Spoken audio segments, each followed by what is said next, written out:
All right, I don't think Upper Echelon Gamers is like Welcome a hardcore like anti-SJW reactionary type channel. I think the dude's probably not like he's not like alt-right or some shit like that. The dude's probably just sort of like an anti-SJW kind of lib. Maybe he's like liberal, but a little bit more in the center right leaning. I don't know. Most of his videos aren't like this. Most of them, at least. A lot of the new ones have been, but he just kind of has some pretty cringy takes. I don't watch the guy's videos all that much, but it kind of takes me back to the 2016 days, especially with a thumbnail like this. This video is called The Impossible World of Total Sensitivity. And then you can see it's the planet. And there's some like 1s and 0s and 5s and stuff like that coming off the bottom because it's burning. But it's also got a snowflake surrounding it with a bunch more snowflakes in the background. So it's like the world is becoming snowflakes, but it's also burning. And I don't know. It's interesting imagery. But yeah, Upper Echelon Gamers makes pretty... This video is actually not too long, so I don't even need to speed it up. Let's get right into it. I'm going to drink some coffee.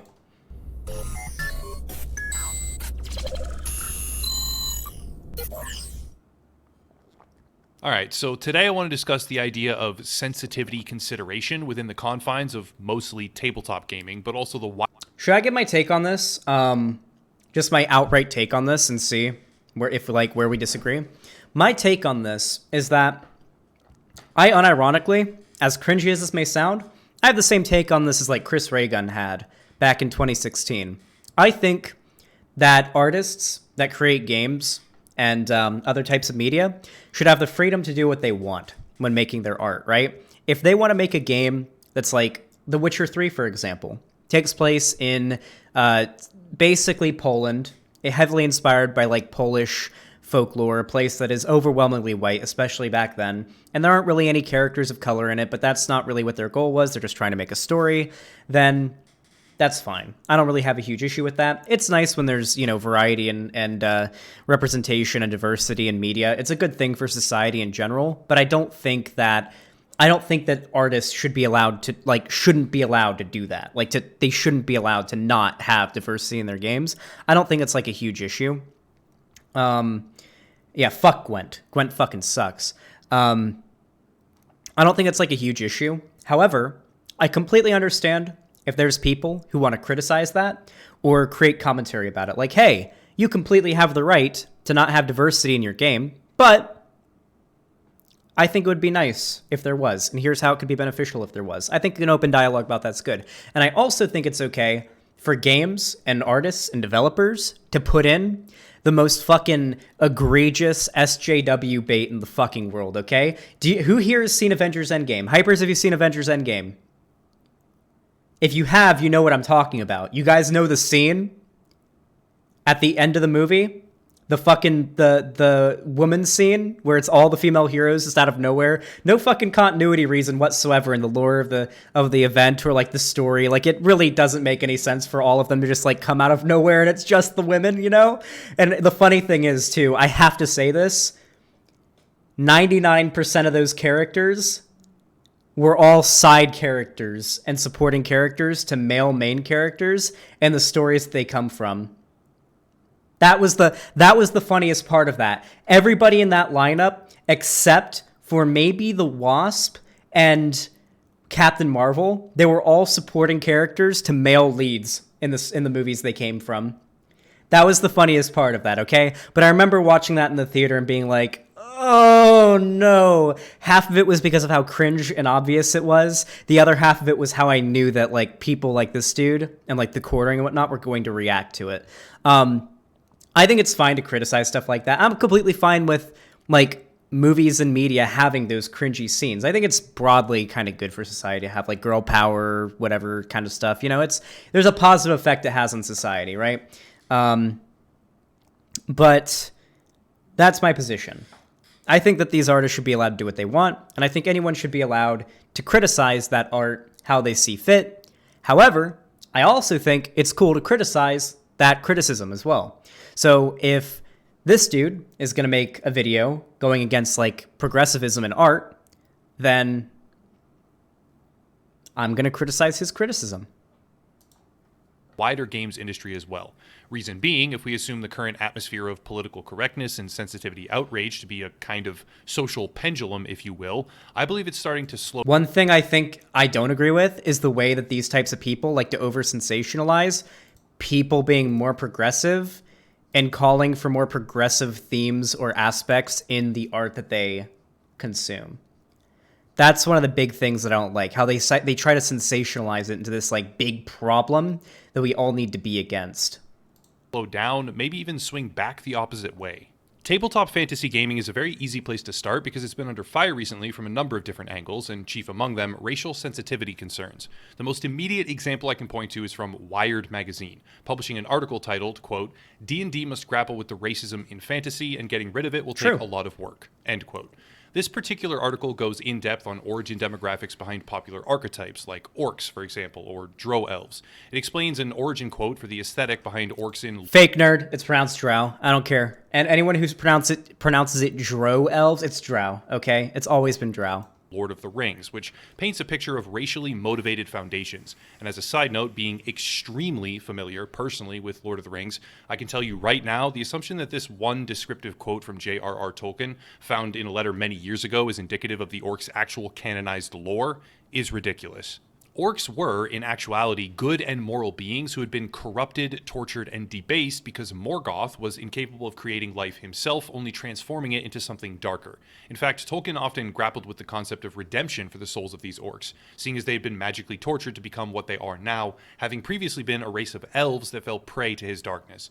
There was no real solution ever transcribed, that I could find at least, but the origin of orcs in Lord of the Rings is not a racial stereotype. It is not a racial boundary of they who... Okay, so I'm going to get into some nerdy Tolkien lore here for a second because it does support the argument the article is making, but he doesn't seem to realize it. So the argument the article is making, and I've actually watched a lot of lore videos about Lord of the Rings and where the orcs come from, whether or not they could ever be redeemed, because that was a very interesting question to me. Like, could orcs ever be redeemed? So Tolkien, a lot of the time, didn't go very much into detail about these things in his actual literature, but when he was alive, people would write to him that were fans of his work, and many times he would write back. And these would be publicized. These notes would be, these like letters and notes would be publicized. So actually a lot of the meta information we have about a lot of the things in the Lord of the Rings lore come from his letters. And I remember recently I actually watched a video which read over the letter where he talked about orcs, their origins, and whether or not they could be redeemed as a race, okay? So this is basically the story behind it. He was mostly right about their story, right? So Morgoth was like the ultimate fucking bad guy. Sauron, who most of you probably know if you're even somewhat aware of Lord of the Rings, was actually a servant of Morgoth who was like the ultimate big bad guy, right? And then Morgoth got defeated, banished to the void, and Sauron took his place. Like, well, fuck, okay. Thing is, though, Morgoth couldn't create anything. Nothing new. He couldn't create new life. He couldn't make himself an army out of nothing, of like an evil breed of creature that would serve him. Instead, he took already existing things, elves, and he corrupted them into orcs. He also, I believe, corrupted men as well, humans. Now, orcs then went on, once the original ones were created, they would breed like rabbits, they would create more. The orcs could breed and create new orcs. It was heavily implied, like they've been breeding orcs, you know? It's not like every orc that was ever going to exist was created by Morgoth originally, and now it's just all, they clearly breed. How the fuck would there be that many more? Like, come on, like that's not how it works. They clearly breed. They are a new race of a thing now. Now, orcs, as they are depicted in a lot of media, particularly Lord of the Rings, and just Tolkien lore in general, are viewed as almost irredeemably evil. They are an evil race. They serve Sauron. And this is even getting into actual race in Tolkien lore. If you look at Tolkien lore, basically, like, you can look at the Haradrim and how they represent, like, basically Middle Eastern people as being also kind of evil because they come to serve Sauron as well. The people of the East, which is like the Middle East, and presumably if you went east enough, Asia. Not 100% confirmed if there are like basically Asians in Middle Earth, but you know what it's like. You know how it is, right? Now Tolkien actually wrote a letter once about whether or not orcs could be redeemed if they were irredeemably bad. And the main argument that he made was, They are made of evil from evil. They are an evil race. However, I suppose it's possible that an individual orc could break off from the control of Sauron and pursue a more not evil role, right? They would serve their own self-interest, but they would be not necessarily evil. He said that's possible. The argument this article is making is that in a lot of fantasy, from D&D to Lord of the Rings, there are entire races that are depicted as purely evil. And the impact in society that can have. That in real life, there are races that are a certain way. Black people are a certain way. And that's not even acknowledging the way that in many bits of like cultural like fantasy stuff, how different races of things that aren't human are depicted and how they kind of root to the real world, right? You know how like in World of Warcraft or like Warcraft lore, trolls are very obviously like, or not trolls, goblins are very obviously supposed to be like Jewish, like the way they talk, they love money, you know, they're really greedy. It's like they basically are supposed to be a Jewish caricature, you know? Trolls in Warcraft are meant to be like island, like they're supposed to be like I think it's like a Jamaican accent. Same goes for like Harry Potter, right? It's like sort of like a island kind of accent, like out like Jamaica or something like that. I don't know. And yeah, it's I think it's worth talking about. It may not be that big a deal nowadays because people are a bit more like cognizant of it, but it's kind of weird, you know? I think we can agree it's kind of weird. Are lesser. It is rather a story of corruption by evil that was inflicted upon certain individuals. Now, that's not necessarily true for every other fantasy universe out there, but it should help showcase that just because... He's wrong about that, though. It wasn't that the orcs were corrupted. They were corrupted elves and men that had been inflicted as individuals. The entire race of orcs, as they are displayed, and in canon, were evil. They were an evil race, all of them. Every single one. It was only outside of the lore, meta-wise, that Tolkien said, yeah, maybe you could redeem one. It would be hard, but maybe you could. Because you have an enemy in a fictional fantasy world, an enemy that lacks intellect or whose body is bent and broken, it does not de facto make it racism.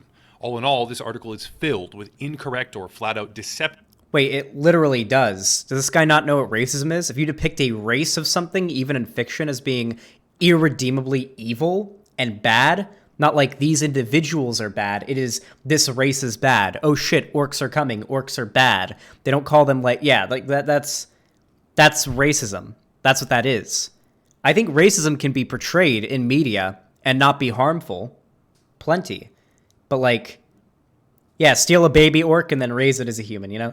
But no, like I think that's literally by definition racism. It doesn't make the art racist or the creator racist or even problematic, but you know. Shadow of War had pretty cool orcs, even though it's 3 years old. Well, there weren't any pretty cool orcs. There were orcs that you mind controlled to serve you. That doesn't really make them good, does it?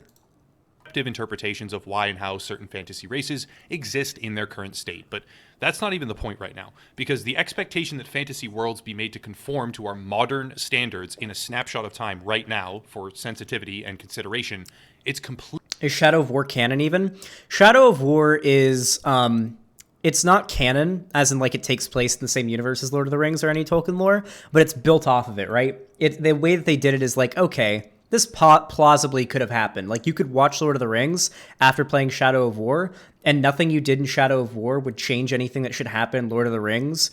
And, in fact, it might make some things in Lord of the Rings make more sense. Completely unsustainable.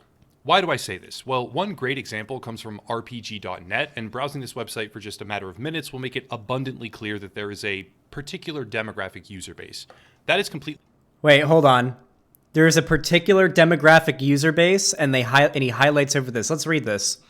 Regarding COVID-19 virus and its effects, things are frustrating, confusing, and scary. People dream of conspiracy theories to help make sense of things. They're not helpful though, and only serve to make the world more confusing and scarier. We're not going to have that here. If there's new information to be shared, share it, but cite your information to a reputable source. And we swear to God, if anyone comes in here and starts spouting off QAnon bullshit about COVID-19 or literally anything else, you're going to get permabanned so thoroughly that your grandchildren won't be allowed to post here. Yes.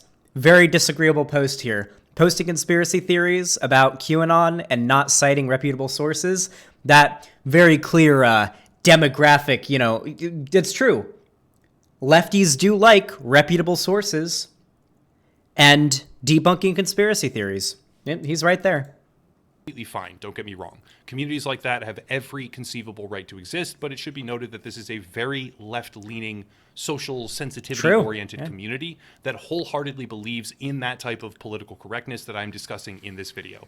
Again, that's their right. It's totally fine. It's not even necessarily a bad I know, it's just truth has a left-wing bias. It's all good. thing to any noticeable degree. It's just the reality of this forum. That's important because on a specific thread by the user Mithril Maiden titled Talking About Indigenous Peoples Without Colonialism, a very interesting exchange takes place. On page 11, and scattered throughout the precursor pages as well, we can see the following after lengthy discussions about the need for sensitivity readers.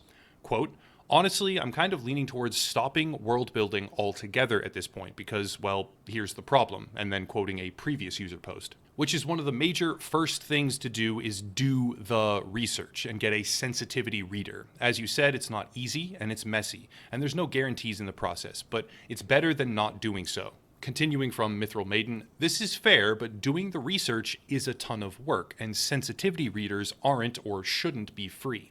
Sensitivity reading is a ton of emotional labor that you can't just expect people to do. And for me, D&D is supposed to be a hobby in my free time.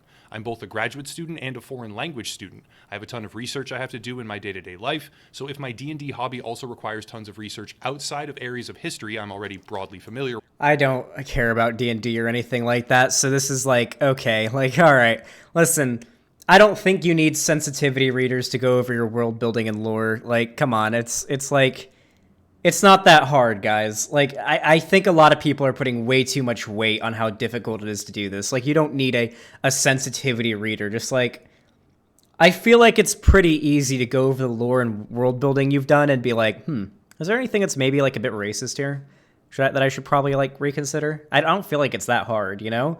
Yeah, it's not like that hard. I feel like these are the types of people that like maybe put a bit too much weight on going out of your way to like not be problematic. It's not that hard, you know? I don't really feel like it's that hard. Yeah, you can do the research as you go. I don't know. Like, yeah. With that becomes a problem in that suddenly my hobby is work and I already have too much work in my life. But if I don't do the research and want more diverse settings, and I do want more diverse settings, well, unresearched attempts at diversity are inherently going to be offensive. Lastly, so where it's at is I just don't have the energy to put the work in, and that means I need to not attempt to do this at all. It's biting off far, far more than I can hope to chew. End quote.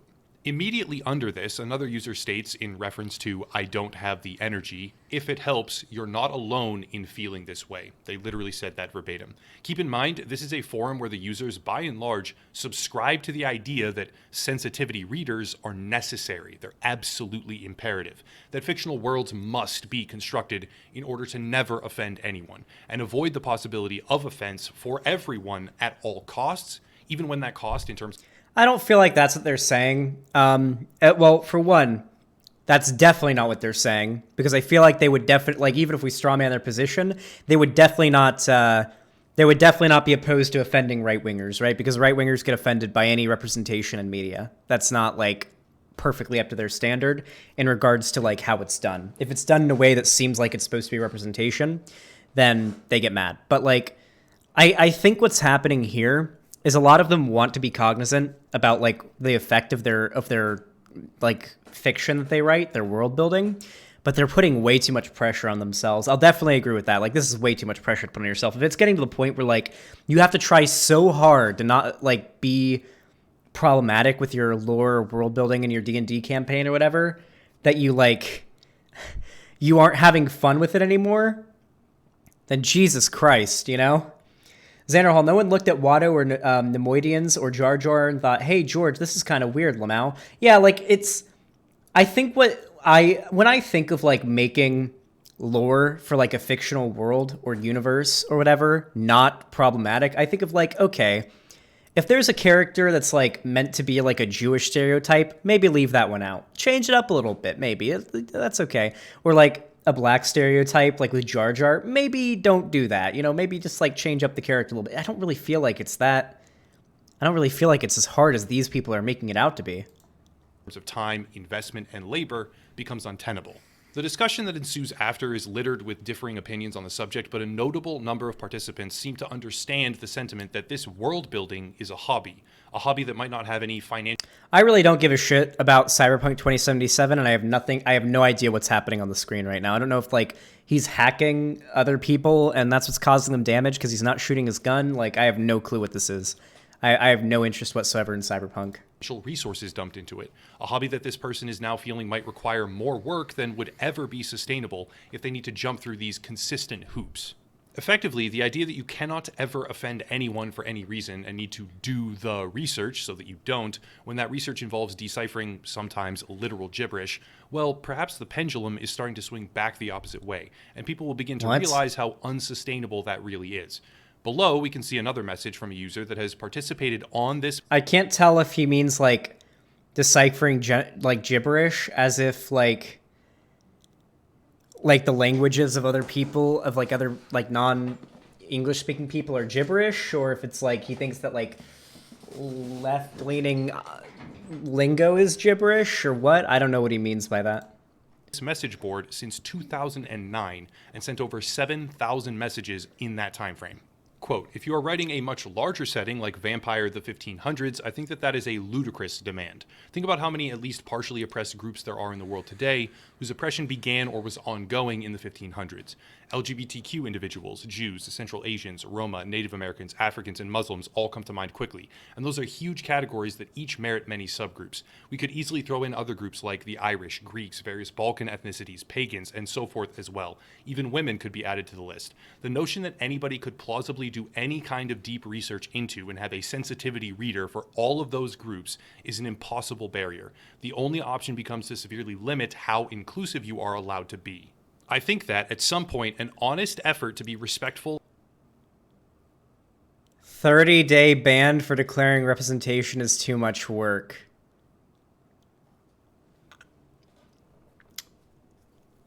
Am I about to agree with upper echelon gamers on this? Because that is not 30-day ban worthy. That is not worthy of a ban whatsoever. That I feel like, am I unironically going to agree with upper echelon gamers in this take? I'm sure he's going to word it in a way that's nowhere, he's going to say something nowhere near as reasonable as what I will. But yeah, that's like not worthy of a ban. All he's saying is like when you have like, he like literally, this person's clearly extremely progressive. Like when you look at all the list of like groups that are marginalized in these times and how like this just seems like a, I don't know, like, yeah. You don't have all the context. It's true I don't have all the context, but it just seems like, from what I've seen here, at least what he's showing, it doesn't seem like this is deserving of a ban. Of course, I can't know the context, but still, like, yeah. Who knows this? But yeah, this guy could also have been posting, like, other shit that was a little bit yikesy and other messages, but it just seems like a little extreme to go straight in with the ban here. And inclusive, and a willingness to apologize on causing offense has to be acceptable, or else you are barring many, many people from writing. End quote. That is effectively a message that has been absolutely shouted at those who preach sensitivity for years now. Yeah, like, I don't disagree with this here. I think that at some point, an honest effort, this is what I believe, an honest effort to be respectful and inclusive and a willingness to apologize on causing offense has to be acceptable, or else you are barring many, many people from writing. I absolutely agree with that. Like, that's where my line is. Like, if you're like respectful and like you have like an honest effort to be inclusive and like be respectful to the like groups that you may depict in your fantasy or in any type of media that you're creating, and if you do cause offense, you're willing to apologize for it. That's like more than I expect. That's more than I would even expect from most like art in the world, you know? Like, it just seems like really crazy to ban this person from what I see here. Now, and it is one that we are starting to see replicated even in the most isolated of online echo chamber forums, where this kind of consideration is viewed as the imperative norm. Now, to me, at least, that's a very reassuring discovery, personally. To be fair, though, and this is important to point out, This guy found like one weird like fantasy forum that's extremely left-leaning online and is now trying to create a whole narrative about how like the world is going full on like sensitivity mode, or people are starting to realize that the world's going full on sensitivity SJW snowflake mode and they're fighting back against it and realizing how bad it is or something. Like, he's going to try to form a narrative out of this one post. Like, I'm a leftist, okay? I push for very progressive change on a daily basis on my stream, all right? And I'm willing to call out other people on the left that maybe overdo it or go too far on some things, but I never let that push me to reaching a point where I'm pushing a narrative that I don't agree with, that doesn't fit my principles of being a progressive person. Because it demonstrates that the practical, reality-based creators in these online communities might be starting to see how this mindset is untenable. But to really drive home the point, I'll go even further with 2 more examples. First, we have to look at the gender pronoun section of TSER, or Trans Student Educational Resources.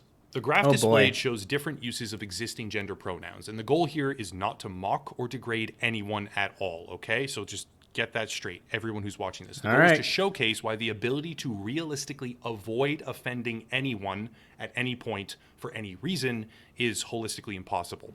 It starts with she, her, hers, herself, moves on to he, him, his, himself, they, them, theirs, themself, and then z, her, zer, hers, zers, herself, zerself, and the following example usage. This is gibberish, and the reason I say that is very, very precise. The her... All words are gibberish.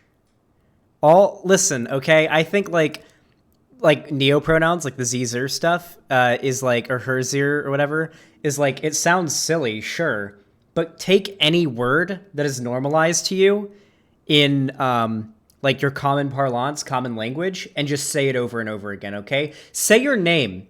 Take your name, take her, they, that her, she, whatever. Say it over and over again until it loses its meaning. It's gibberish. All words are gibberish. The word gibberish sounds like gibberish once you say it enough, right? All words are made up sounds and phrases and letters that we stuck together and that we gave meaning because it's a language, and that we in society accept has meaning, all right?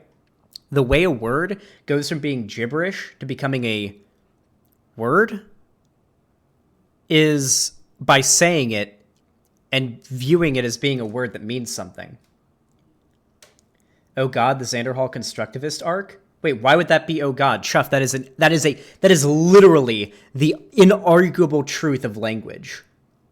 All words are made up gibberish that we understand to mean something and that we give value and meaning to.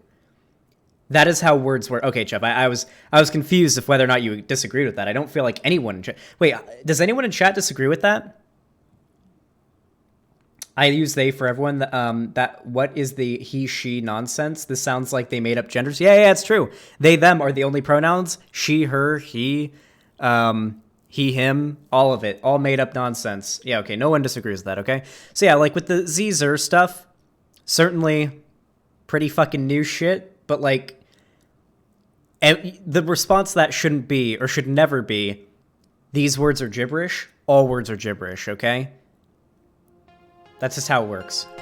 Her, hers, herself pronouns are phonetically identical. I mean, unless I'm mispronouncing them and it's here, here's, here, I don't know. They're phonetically identical to previous examples. And most importantly, it is explicitly stated at the top, please note that these are not the only pronouns. There are infinite pronouns as new ones emerge in our language. Always ask someone for their pronouns. True. The Z line not only presents phonetic issues if one were to hear it in actual everyday conversation, but the subjective could refer to completely separate sets of objective, possessive, and Z is speaking. I listened to here. The backpack is Zers. It doesn't change anything. Like this is grammatically correct. Same goes for they, them. Yeah, they're speaking. I listened to them. The backpack is theirs.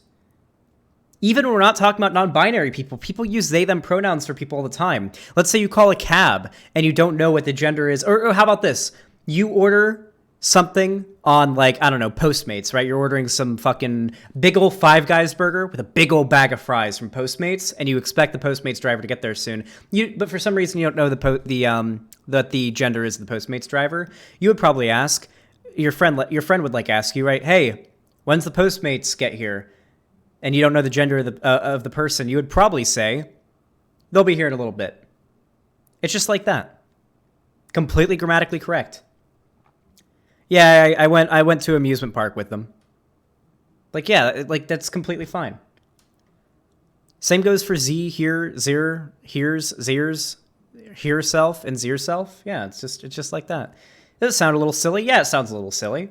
But all pronouns, all words sound a little silly if you take away the meaning that they have. The reason why these pronouns sound so weird is because most people haven't been conditioned through their entire lives learning English to associate them with, like, meaning, right? When you hear the word her, your entire life, you've associated that word, that pronoun, with women. That's her over there. Her. Her. Sounds like nothing. It's gibberish. That noise your mouth, that's the noise that you make if you get fucking... That's the sound you make if you get punched in the stomach. It means fucking nothing. It's completely it's gibberish, okay? Complete fucking gibberish. It's the fact that we've all been raised and learned English as we've gotten older and grown up, that we've associated meaning with that. And these words that to many people don't have that meaning because they haven't been, they haven't grown up with it, it means nothing to them. You're like, thought. How many people heard the word thought for the first time and thought it was gibberish before they found out what it meant? I know it's an acronym. It means like that hoe over there, but people generally use thought now to mean like a word now. They don't use it as if it's the acronym. Same goes for simp. Simp's a newer one. Simp's also an acronym. How many people heard the word simp and were like, what the fuck does that mean? Simp? What does that mean? Before they figured out what it meant. And now the word simp has become so normalized in our society at this point, particularly on the internet, that it is just a word now. People use the word simp. Doesn't sound funny, doesn't sound like gibberish, but to how many people does the word simp sound like gibberish to if you were to say it to them? If you go out and find your average boomer on the street and you call them a simp, they're going to be like, what the fuck is that? Is that some fucking newfangled Zoomer speak or some shit? They have no idea what it means. It's gibberish to them. What does simp stand for? Sucker idolizing mediocre pussy. Not really used in that context anymore. The meaning of simp has changed a lot. Simp basically means anyone who pursues a woman or is interested in a woman or is nice to women at this point. Just the way it's used nowadays. It's basically synonymous with white knight or like cuck now. But yeah, you guys get what I mean, I assume. I've kind of drilled really hard into this discussion. Reflexive uses. Example, if I were to proclaim that everyone must now call me she from now on, but then instead of she, her, hers, it was she, but then him or his, it's gibberish. Gibberish that does not follow existing grammatical rule sets. Wait, is he misunderstanding the context? So there are people... So the thing is, here and zir seem to be like alternatives to... They seem to be like two different like versions of the pronouns, right? Like you may be Z, like you identify as like by Z pronouns or whatever, but you can either use here or zir or prefer the here version. So, like here, can we zoom back up to see where they apply? Because this is grammatically appropriate. I've seen videos about how it is. Yeah. So hers, his, theirs, here's. Yeah, it's here's backpack. That's zir's backpack. Her, him. That's here backpack. That's here is here. Yeah, that's a good one, right? Zir is here, He is here, she is here, zir is here is here. It's completely grammatically correct. These people try to claim it's not. But like, if you look at this for long enough and see the context in which it's used in, it completely works. The backpack is zir's. The backpack is hers. It works. It's literally grammatically correct. I don't know what the fuck they're talking about. Example, if I were to proclaim that everyone must now call me she from now on, but then instead of she, her, hers, it was she, but then him or his, It's gibberish. Gibberish that does not follow existing grammatical rule sets, It which literally have been does. codified over centuries. And one could absolutely make the argument, okay? So just bear with me here before people screech at me in the comments. One could make the argument, for sure, that this requires human beings to unlearn their existing standards of language in order to adapt. It doesn't. If you want to say that, that's fine. It doesn't actually. It actually doesn't. You don't need to unlearn anything you already know. You just learn new stuff. New words come along. Words like simp, words like cuck, words like, well, cuck's been around for a while, to be fair. Cuckold is where that comes from. That's been around since like the fucking 1500s or some shit. But like thought and simp, these are words that are like pretty fucking new, like came about within the last 10 years in terms of usage. Actually, I think simp's a bit older. Didn't simp come from like, I'm pretty sure the origin of most slang that's used nowadays actually originates from like queer people of color. I'm pretty sure simp comes from queer people of color. Those are the people that invented it. I'm pretty sure that's where it comes from. But like these words came about within like the last decade or so, and these words are like meant nothing before that. They would have meant gibberish 20 years ago, but now they mean something because we've associated them with a new meaning. You have every right to believe that. But that process, even if it were to be widely accepted, which debatably it's not right now, would take decades, possibly longer. No. Bottom line, this creates a scenario. No, it depends on your rhetoric. It's people like you that argue against it that would cause it to take decades for that to become accepted. Like the word simp, like I said before, meant nothing 10 years ago, is probably one of the most commonly used words on the internet now. In which offending someone somehow, some way, is all but assured, especially with an infinitely expanding list of pronouns that evolves by the day. However, we can demonstrate this even better with one final example. PETA. Now, yes, PETA is a group of absolutely insane people. If you don't know about how psychotic they really are, I will link another of my videos down below. PETA leadership have literally funded terrorist organizations.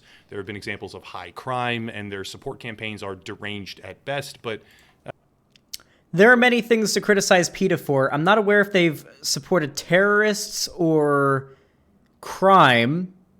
I think the thing to criticize PETA for is, number one, I'm pretty sure PETA shelters literally like put down their animals like crazy, like the shelters and shit that, eco-terrorism. Okay, yeah, maybe.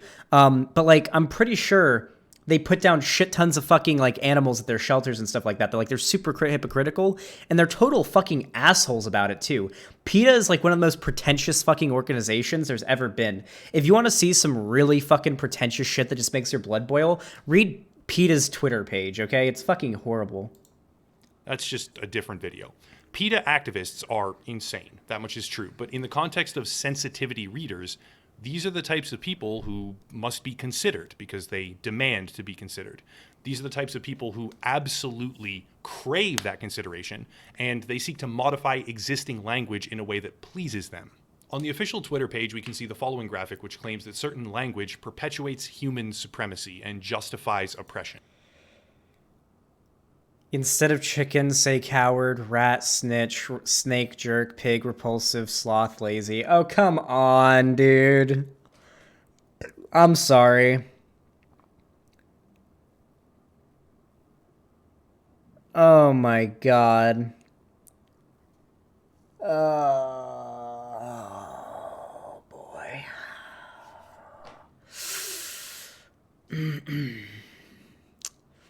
This is extremely virtue signaling, all right? There's literally no argument against this, okay? Also, Twitter light mode. What the fuck are you doing, Upper Echelon Gamers? Get on that fucking dark mode right now. Oh, God. Yeah, that one burns the core. This has to be a troll. No, I don't believe this can be, like, this has to be either a troll, them, like, taking jabs at, like, progressive people, or, like, if it's genuine, if they actually believe this burns the core, dude. It might be trolling though, Lonnie. I don't know. Chicken, rat, snake, pig, that's an important one, keep that in mind, and sloth. The graphic proposes alternatives and seems to align itself with the idea that anyone who believes in equality and justice needs to realign their perspectives and their language. Now let's reference back to the top comment is literally from somebody saying instead of PETA, we should say animal slaughterers, 7.4K likes. Like, I'm pretty sure this isn't like a good example of where society is headed, you know? Like, literally, the tweet got ratioed, and the top comment is like criticizing them for slaughtering animals. Yeah, apparently PETA believes that humans should never have domesticated animals. So that's why they put down stray animals that were domesticated. But, like, still, holy shit. Okay. I'll criticize them for that then. They don't actually care about animals, or they don't genuinely do anything to help animals in a substantial way. The original D&D article from Wired magazine. Quote, "Here is how Dungeons & Dragons describes the orc in the latest monster manual where all such demi-humans are relegated. Orcs are savage raiders and pillagers with stooped postures, low foreheads, and piggish faces." End quote. This particular article focuses on racism, but if we were to picture ourselves in a world where we must avoid offending anyone for any reason at any time, the fact... Oh shit. This is such a creative way to strawman every progressive position. So you take an article about racism in fantasy, then you see, oh, well, they said that orcs have piggish faces. Then you go to a post by PETA in which they say describing something as being piggish is offensive to animals. Then you can say, well, if you don't want to offend anybody, then maybe you should take that out. Or maybe this shows the underlying hypocrisy in your entire ideology. Like, come on, dude. This might be this is the biggest reach I've seen in my fucking life. The fact that these orcs are likened to pigs, or animals ever, would be inexcusable. Going even further, playing off of the RPG.net forum post, in order to find these problems at all. Also, I'm pretty sure these people aren't against offending anyone. They would probably, like I said before, be fine with offending conservatives. Don't get me wrong. They probably take joy in that. I do.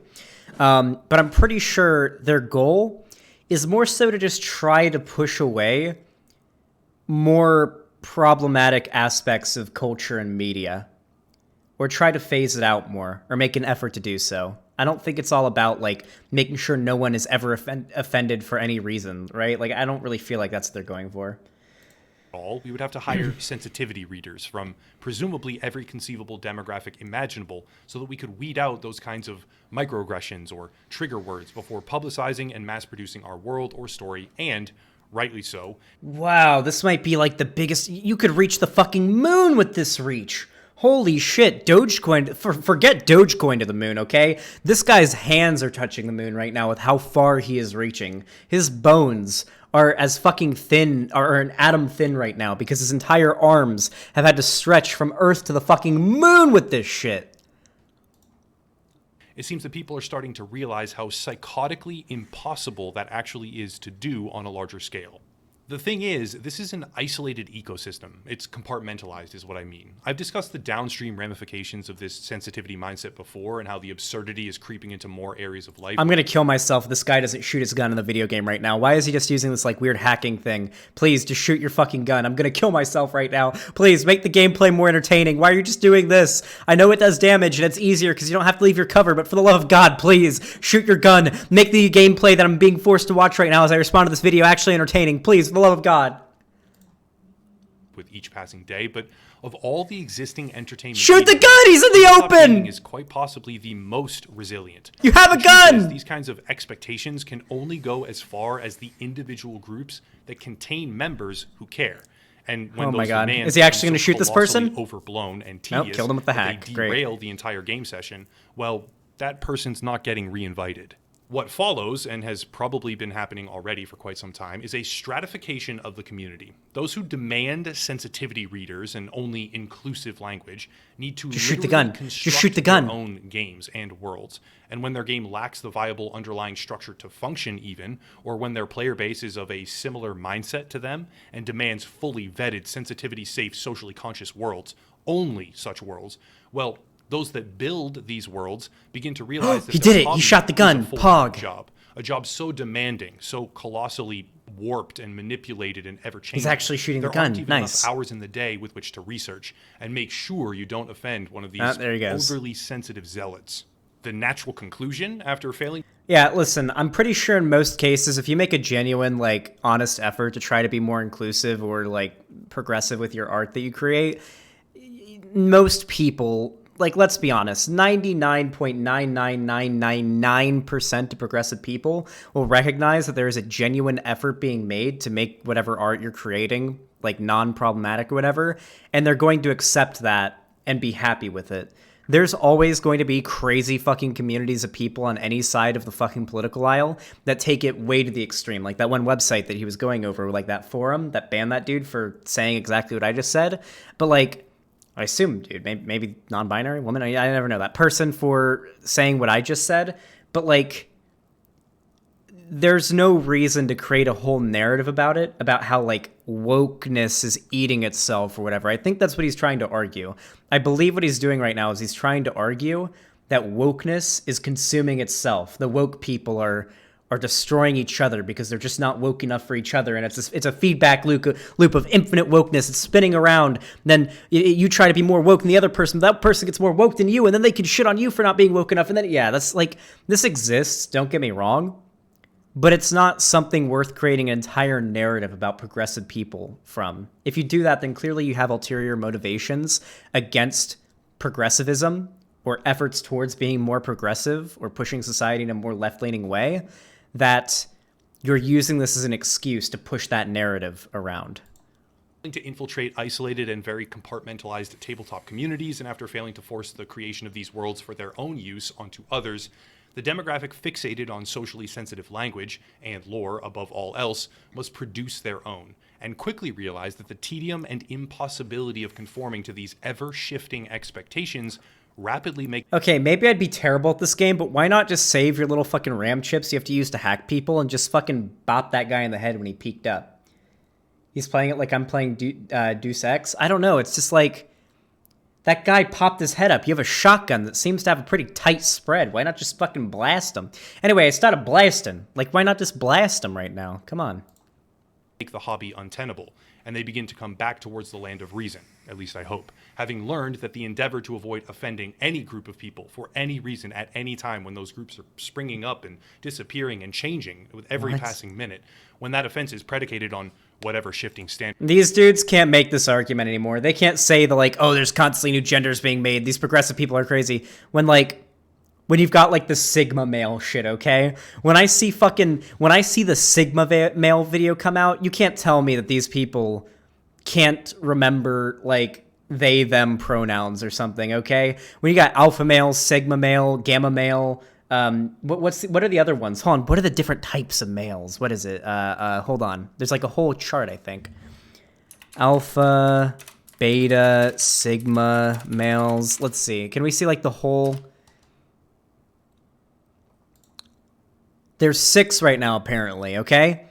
You have the alpha male, the beta male, the gamma male, the omega male, the delta male, and then the sigma male, of course. Like, come on, dude. When these, like, manosphere types are constantly coming up with new, like, male types, they can categorize people in society better or make themselves feel better or worse in many cases. Like, you can't do this whole, like, there's constantly new genders being created thing by progressives. Come on. You can't do that. Standard that person randomly comes up with in their mind on any given day. It's not just impossible, it's totally absurd. Effectively, the pendulum has to swing back the other way. I believe it might already be swinging back, actually, because the idea that any interpretation of racial differences... It's definitely not. Society is probably getting... Like, if you wanted to make this argument, you could have made it back in 2014 to 2016, around that time, maybe 2017, if you want to make the argument that things are swinging the other way. The internet definitely got way more, like, reactionary around that time, around, like, the Gamergate era. But to make that argument now, when progressive YouTubers and, like, media outlets are getting way more popular than many, like, right-leaning ones at the moment, and it's obviously fleeting, but still... And then, of course, like, Trump getting fucking BTFO'd out of office by Biden. Like, I don't know. Like, this is cope. Right-wing sentiment is not getting more popular at the moment. It's losing momentum. I don't know how long it'll move momentum for or lose momentum for. I'm not a mind reader. I can't see into the future, but it seems like that's where we're heading at the moment. In a fantasy world is therefore racist just because it's different could not be further from the truth, and turns what should be an escapist hobby with relaxed, whimsical fun into a psychological minefield of social outrage. And when you are the one doing that, well, it's easy to tear down a world that others built because you decided that some...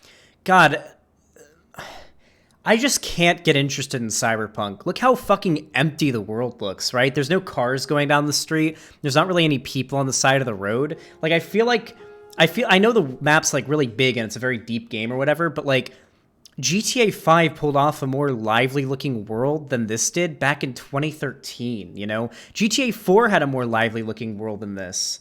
Is he playing it on PS5? Maybe? Yeah, he could be playing it on PS5, so that's why it looks like that. But like, I don't know. It just seems like a very mediocre game, you know? One of the big things that pulls me into a game is the environment, you know? Like, if I feel like a world is alive, it's going to be a lot more attractive to me, you know? Like, GTA 5 did that very well, in my opinion, with all of the people walking around on the streets, cars, stuff like that, animals. It was very lively, you know? But with this, it just, the world feels very empty, you know? Which I don't like in a next-gen game that's, like, this exciting. Like, I feel like, unironically, I feel like The Witcher 3 is more lively than this. And The Witcher 3 has cities and towns spread out over a much larger map with nothing but wilderness and like little camps in between.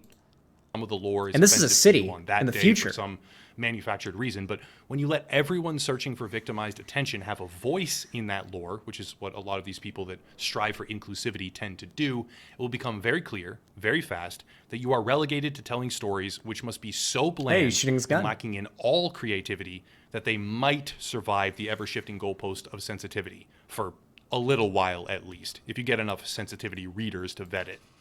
Isn't this the same kind of guy that would be like, we need argument, we need discourse, we need people that disagree with each other. It's how you have healthy society or whatever. Like, I'm pretty sure I've heard this guy literally make the argument that society needs disagreement and discussion and nuanced debate. But now he's arguing that in progressive communities, they're tearing themselves apart because they disagree and they argue about things sometimes. Like, I guess he's trying to call out hypocrisy or something, but it's like, no, it's if you believe that disagreement is good and that arguing about things is good, why would you make the case that it's bad for progressive people? I guess it's based on this like ever-living straw man that the left is opposed to any type of like disagreement or discussion or nuance, maybe. I guess if that's how you straw man the left, I guess that's how you would see it. But that's it. If you want support, there's links down below. Primarily Odyssey, which is a YouTube platform alternative. It's very rewarding to watch on that platform, so click the link down below and you'll be signed up. Also Locals to support financially if you want to. Okay, so another YouTuber to check out, merch. Okay, so he's just shilling now. Yeah, I don't know, dude. There's like a few small things that like small points that he made that I don't entirely disagree with in this video, but his entire conclusion and the amount of reaches and strawmen that he engaged in like really ruined it. I feel like this is a guy that if I talk to him for 15 minutes, maybe an hour, if I talk to this guy, I could make him roll back a lot of his opinions on these things. Like, I could be like, hey, listen, all right? I agree, there's some progressive people that can be a bit obnoxious and kind of crazy about certain things, but I don't think that you should let that push you against social progress, you know? And I feel like it would be a lot like a conversation with like 2016 Boogie 2988, you know? Have you guys seen, it's really hard to find the internet now, but I remember Destiny talked to Boogie 2988 and he basically rolled back everything and was like super fence city and was like, yeah, no, I totally agree with that. Like, yeah, no, yeah. Like, I feel like that's how a conversation with this guy would go. He would probably walk back a lot of the stuff that he says in these videos because I don't think he's thought out much of this all that much, you know? I think he would Tim Pool you by agreeing, but then just going back to the grift. Yeah, maybe. Well, that's exactly what like the Quartering did with Destiny, right? Where he was like, no, yeah, I totally agree, progressivism good. No, I don't really care about these things. But then like the second it ends, like backpedal everything. But then the second it's over, go back to doing the same shit over and over again. I don't know if this guy's a grifter. Maybe he is, but it just seems like he hasn't thought out a lot of his opinions all that much. Anyway, that was a good video. I'd love to talk to this guy if he was interested.